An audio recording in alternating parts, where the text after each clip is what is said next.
want to review the engine management system.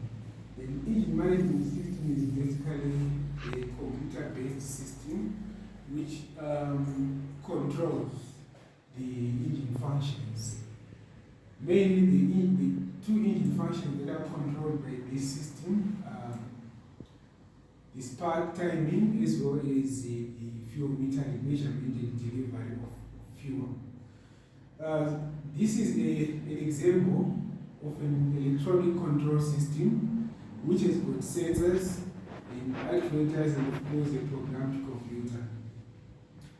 On this diagram, I will first of all identify the sensors of the engine management system, then later on we will talk about the actuators. The most important sensor of the engine management system is of course the airflow sensor, which is represented by the block numbered item 1 here on the board. The function of the airflow sensor is to measure the quantity of air by mass taken into an engine. Knowing the internal combustion engine as we do, it takes in air fuel mixture at an ideal air fuel ratio of 14.7:1, and that mixture is taken into the engine, compressed and ignited. So the quantity of air taken in is measured by the airflow sensor, and the computer will control the injectors to deliver the exact quantity of fuel which matches the quantity of air taken in based on the requirements, the power requirements by from the driver's input. Sensor number 2 is the air temperature sensor, the intake air temperature sensor. The temperature of the incoming air is very important because air temperature determines air density, and air density also determines the oxygen content that we have within a given volume of air. Therefore, the air temperature sensor is required to compensate for or to adjust the fuel input in order to match the density of the incoming air.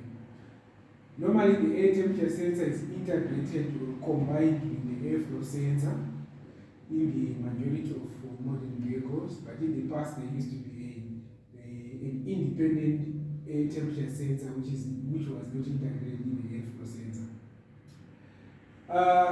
The next sensor, which is also very important, is sensor number 3, which is the throttle position sensor. The throttle position sensor is there to monitor the movement of the throttle under the control of the driver. The throttle is basically a valve which controls the quantity of air which is coming in. It is also used by the driver to control the engine power output. It is the driver's input equals demand for power. When the throttle is fully open, maximum amount of air flows in, and a matching quantity of fuel will then be supplied by the injectors under the control of the electronic control unit. The throttle position sensor is basically a variable resistor which is mechanically controlled by the cable from the brake pedal together with the throttle butterfly. It is also attached to the same butterfly shaft which operates the throttle valve. The greater the throttle opening, the greater the fuel quantity required, and vice versa. Then we do have sensor number 6. That one we call it the oxygen sensor. Sensor number 6 and number 7, the two of them are oxygen sensors.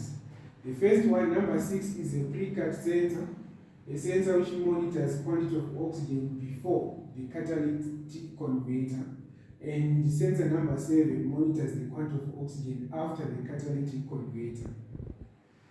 The oxygen sensor basically monitors combustion efficiency, to also assist the computer to maintain the ideal air fuel ratio, or rather the ratio at which the engine is being operated being nearly or around the air fuel ratio, ideal air fuel ratio of 14.7:1. That is the pre-cut sensor. The post-cut sensor, the purpose of the post-cut sensor is to monitor the catalytic converter so that the computer can detect failure of the converter. Whenever the oxygen content exceeds the pre-cut sensor and at 7 the post-cut sensor, if the two values are the same, that indicates failure of the catalytic converter, because the catalyst uses some of the oxygen, some of the residual oxygen, and 6 is used up in the catalyst if it is functional. The moment the two values are the same, it means that the catalyst is not functional and it has to be replaced. We do have sensor number 8, that is the engine temperature sensor. This is a sensor which monitors engine temperature, and it is important for us to know the connection between temperature and the fuel quantity required. When an engine is cold, the fuel requirement is such that it may have to be supplied with a slightly rich mixture. Slightly more fuel may have to be supplied when the engine is cold than when the engine is hot.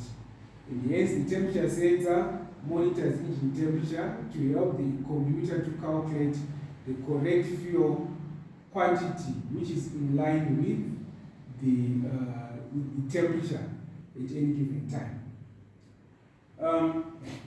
The temperature sensor is mostly an NTC resistor. It is an NTC resistor or a semiconductor which is packed within a capsule, and basically its resistance varies inversely with temperature. And that resistor is connected to the ECU, which continuously monitors feedback voltage from the sensor in order to calculate correctly the fuel quantity to be supplied in line with temperature. We do have sensor number 9, which is the crankshaft position sensor. The crankshaft position sensor is there to monitor crankshaft movement in order to reflect the piston position. Piston position determines the points at which the spark should be delivered, the points at which the injection should commencement of the injection as we call it. So, piston movement and crankshaft speed are monitored by the crankshaft position sensor. Crankshaft position sensors that are common these days are of the inductive type.